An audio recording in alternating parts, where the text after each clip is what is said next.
Well, I think they're literally knitting the community together.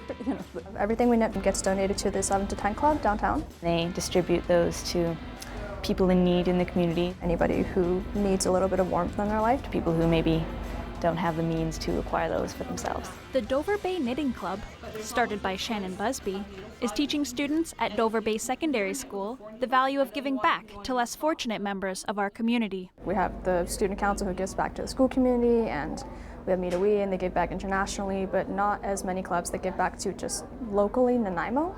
And the fact that Knitting Club is just purely focused on that, it's kind of really great. While taking a course at VIU called The Anthropology of Homelessness, Ms. Busby was moved by a quote she heard. We had studied about Kathy Crow, who's a street nurse in Toronto.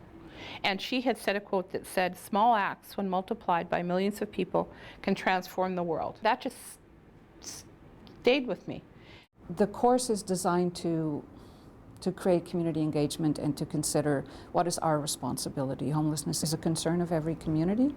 And Ms. Busby has seen their donations in action, like when she was at the waterfront and recognized a student's project that had gone a little sideways. Instead of being a scarf size, it was about this wide, and it was very long. And it was like, well, we weren't really sure what to do with it. So we put some tassels on the end of it, and then I realized it would be perfect for somebody that's in a wheelchair as a lap blanket, and it was. And I saw it out at the waterfront, and this man had it. It was a really nice moment to kind of understand that you're making a difference and it's tangible, you can see it. Students want to make a difference, and they want to have courses and projects that allow them to reach out to the community, and I think it builds citizenship. Not only does the Knitting Club positively impact the community, it helps the students as well.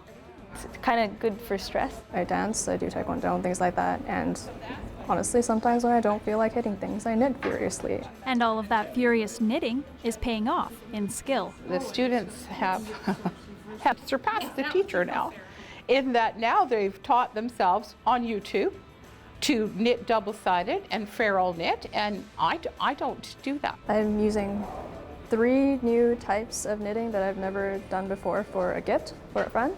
I think it also knits them together, the larger community.